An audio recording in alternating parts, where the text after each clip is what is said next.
नमस्कार दोस्तों, मैं मिसलेनियस मास्टर फिर से हाजिर हूँ अपने एक नए वीडियो के साथ। जिन दोस्तों ने मेरे चैनल को अभी तक सब्सक्राइब नहीं किया है वो सब्सक्राइब कर ले ताकि मेरे लेटेस्ट वीडियो को सबसे पहले देख सकें। दोस्तों, मिनिस्ट्री ऑफ होम अफेयर्स ने 29 अगस्त 2020 को ऑर्डर जारी कर दिया है अनलॉक 4 के रिगार्डिंग। जैसा कि 31 अगस्त तक अनलॉक 3 जो था, जो लॉकडाउन पीरियड बोल सकते हैं या अनलॉक 3 बोल सकते हैं, वो 31 अगस्त 2020 तक के लिए वैलिड था। 1 सितंबर से जो है अनलॉक 4 में क्या क्या ओपन रहेगा और क्या अभी भी क्लोज रहेगा उसके रिगार्डिंग ऑर्डर जारी कर दिया गया है। इसमें मैं आपको नीचे दिखा दे रहा हूँ जो अनलॉक 4 में क्या क्या ओपन होने वाला है। और ये जो ऑर्डर इशू हुआ है 30/9/2020 तक के लिए वैलिड होगा। यहाँ पे दिया गया activity permitted during unlock 4 outside the containment zone. जो कंटेनमेंट जोन है वहाँ पे ऐसा भी अलाउड नहीं होगा, लेकिन कंटेनमेंट जोन से बाहर इन सब चीज़ों के लिए इस पर परमिशन दे दिया गया है। In area outside the containment zone all the activity will be permitted except, इन सारे एक्टिविटी को छोड़ के बाकी एक्टिविटी जो कंटेनमेंट जोन में होंगे उनको परमिट है। कंटेनमेंट जोन से बाहर में क्या परमिशन नहीं है, स्कूल, कॉलेज, एजुकेशनल और कोचिंग इंस्टीट्यूशन जो है उन सबको अभी भी 30 सितंबर तक बंद रखने के लिए बोला गया है। स्कूल, कॉलेज अभी भी किसी भी एरिया में, चाहे वो कंटेनमेंट जोन हो या कंटेनमेंट जोन में नहीं आता हो, सारे एरिया के लिए अभी ये सारे बंद रहेंगे।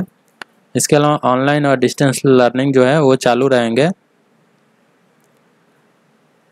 50% टीचिंग स्टाफ के लिए बोला गया है। जो टीचर्स हैं कॉलेज या स्कूल में उनको बोला गया है कि 50% कोई स्कूल या कॉलेज बुलाया जा सकता है, और ऑनलाइन टीचिंग या टेली काउंसलिंग जो होता है उससे रिलेटेड वर्क वो लोग कर सकता है।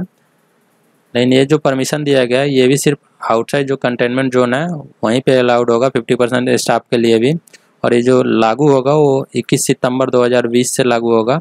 जो लोग टीचिंग लाइन में हैं, खासकर स्कूल और कॉलेज में जो लोग टीचर हैं, उनको 21 सितंबर 2020 से रोस्टर बेसिस पे 50% के साथ स्कूल जाना पड़ सकता है। ये ज़रूरी नहीं है, मतलब में भी परमिट बोला जा रहा है कि स्टेट और जो उनका जो स्कूल होगा वो डिसाइड कर सकता है कि 50% स्टाफ को टीचिंग के लिए अपने स्कूल में बुला सकता है। वहाँ से वो लोग ऑनलाइन टीचिंग या टेली काउंसलिंग जो होगा वो कर सकते हैं। लेकिन ये भी जो लागू होगा वो 21 सितंबर 2020 से लागू हो रहा है।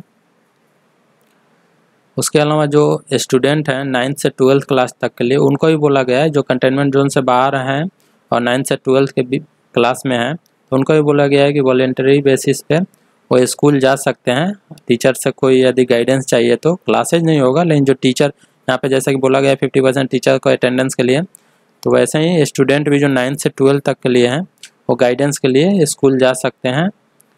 और इसके लिए भी 21 सितंबर ही रखा गया है। 21 सितंबर के बाद, 21 सितंबर से पहले ये भी नहीं चालू होगा। 21 सितंबर के बाद ही 9th से 12th के जो क्लास के बच्चे हैं वो स्कूल जा सकते हैं।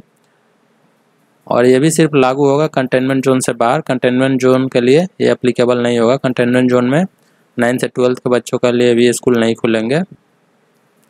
इसके अलावा जो ITI होते हैं उनको भी खोलने का परमिशन दे दिया गया है। इसके अलावा शॉर्ट टर्म ट्रेनिंग सेंटर जो हैं, जो नेशनल स्किल डेवलपमेंट कॉरपोरेशन या स्टेट स्किल डेवलपमेंट मिशन के तहत रजिस्टर्ड हैं, उनको खोलने का परमिशन है।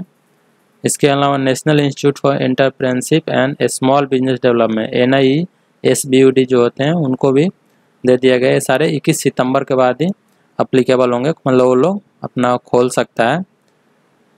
नेक्स्ट है higher education institution only for research scholar. जो PhD कर रहे हैं या पोस्ट ग्रेजुएट स्टूडेंट हैं उनको टेक्निकल और प्रोफेशनल प्रोग्राम के लिए, लेबोरेटरी या एक्सपेरिमेंटल वर्क के लिए भी परमिशन दिया गया है कि वो लोग कर सकते हैं।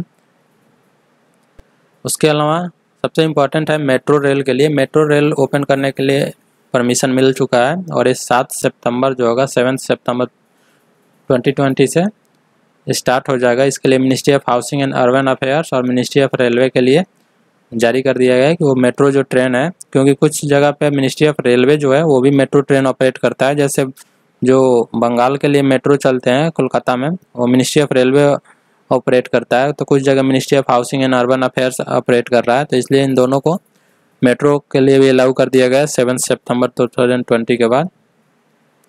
उसके बाद social academy, sports, entertainment, cultural, religious, political function जो होते हैं इन सब को भी 21 सितंबर के बाद मैक्सिमम जो होंगे 100 लोगों के साथ वो लोग कर सकता है। कोई स्पोर्ट्स एक्टिविटी होगा या एकेडमिक एक्टिविटी, सोशल या पॉलिटिकल एक्टिविटी, इन सब को भी परमिशन दिया जाएगा 21 सितंबर के बाद।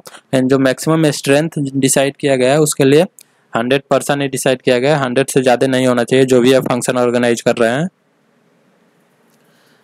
मैरिज के लिए अभी 50 का कंडीशन रखा गया है। Marriage related gathering with number of guest not exceeding 50।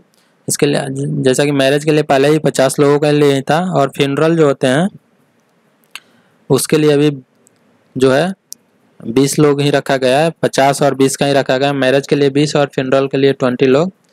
20 सितंबर के बाद इसमें भी एक्सटेंशन मिल रहा है। 20 सितंबर के बाद 100 कर दिया जाएगा। जो सेलिंग 50 और 20 का है उसको 100 तक कर दिया जाएगा। मतलब मैरिज के लिए भी 100 लोग अलाउ किए जाएंगे। उसके बाद cinema hall, swimming pool, entertainment park, theatre and similar places will remain close. अभी भी सिनेमा हॉल, स्विमिंग पूल और एंटरटेनमेंट पार्क वगैरह जो होंगे वो सारे क्लोज रहेंगे, लेकिन ओपन थिएटर जो होते हैं, open air theatre will be permitted to open with effect from 21 September. जो ओपन थिएटर है वो 21 सितंबर 2020 के बाद ओपन हो सकते हैं, उनको परमिशन रहेगा ओपन होने का।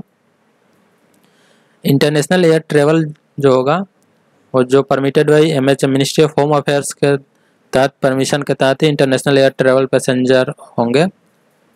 उसके अलावा नेशनल डायरेक्टर ऑफ कोविड-19 management, lockdown limited to containment zone. जो लॉकडाउन होगा कंटेनमेंट जोन के लिए, उसके लिए अभी भी बोल दिया गया है कि 30 सितंबर 2020 तक कंटेनमेंट जोन जो भी है उन सब में लॉकडाउन कंटिन्यू रहेंगे। और कंटेनमेंट जोन जो डिसाइड होगा वो डिस्ट्रिक्ट अथॉरिटी द्वारा डिसाइड किया जाएगा। जहाँ पे केसेस ज़्यादा आ रहे हैं वो डिस्ट्रिक्ट डिसाइड करेगा कि कौन से एरिया को कंटेनमेंट जोन में रखना है, कौन से एरिया को कंटेनमेंट जोन में नहीं रखना है। और this containment zone will be notify on website. जो कंटेनमेंट जोन डिसाइड किया जाएगा उसको वेबसाइट पे जारी करना होगा respective district collector and by the state.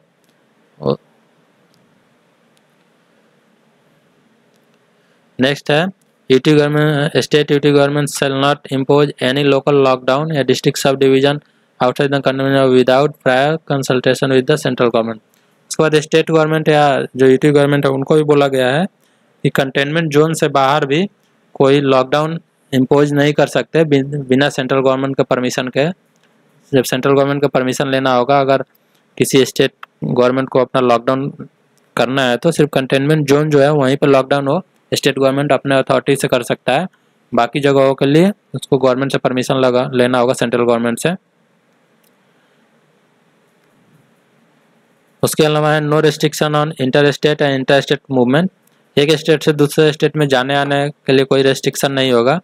Movement of person with SOP, जैसे मूवमेंट ऑफ पैसेंजर ट्रेन, इन सब के लिए जो domestic passenger air travel, movement of person on Vande Mataram and Vande Bharat and air transport bubble flights, इन सब के लिए जो SOP जारी किया गया है वो सबको फॉलो करना होगा।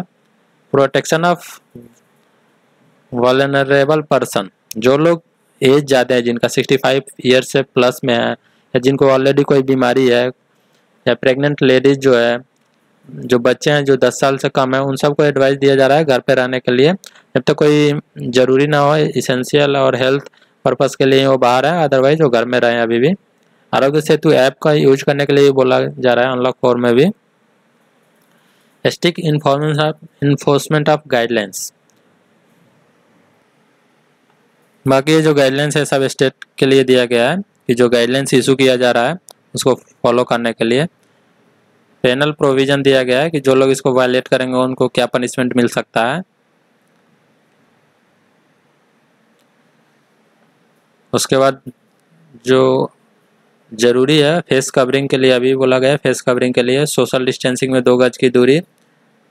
उसके बाद स्पाइटिंग इन पब्लिक प्लेसेज, इसके लिए पनिशमेंट दिया जा सकता है। वर्क फ्रॉम होम, जैसे कि बोला जाए जहाँ तक पॉसिबल हो वर्क फ्रॉम होम करें, जहाँ पॉसिबल नहीं है वहाँ पे ऑफिस जाना होगा। ऑफिस के लिए भी वही फिर से बोला गया है, बिजनेस आवर को स्टैगर्ड करने के लिए, एक साथ में सभी लोगों को ना बुलाने के लिए। स्क्रीनिंग एंड हाइजीन का भी ध्यान रखने के लिए बोला जा रहा है।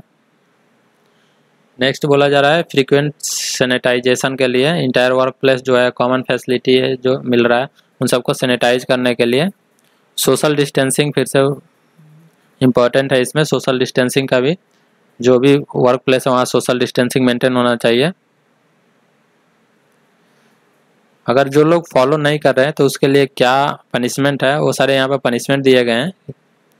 पनिशमेंट अलग अलग टाइप के हैं, पनिशमेंट फॉर फॉल्स क्लेम अलग अलग पनिशमेंट है। इसमें से अगर कोई लोग फॉल्स क्लेम कर रहा है तो उसके लिए क्या पनिशमेंट होगा वो सारे पनिशमेंट यहाँ पे दिए गए हैं। बहुत सारे रूल रेगुलेशंस हैं अभी भी। तो ये पूरा जो अनलॉक 4 के लिए जो ऑर्डर इशू हुआ था मिनिस्ट्री ऑफ होम अफेयर्स के तहत, वो सारे मैंने आपको बता दिए। अगर वीडियो आपको पसंद आया हो तो लाइक ज़रूर करें और चैनल को भी सब्सक्राइब करें। आज के इस वीडियो में बस इतना ही दोस्तों, मिलते हैं फिर अपने अगले वीडियो में। धन्यवाद दोस्तों।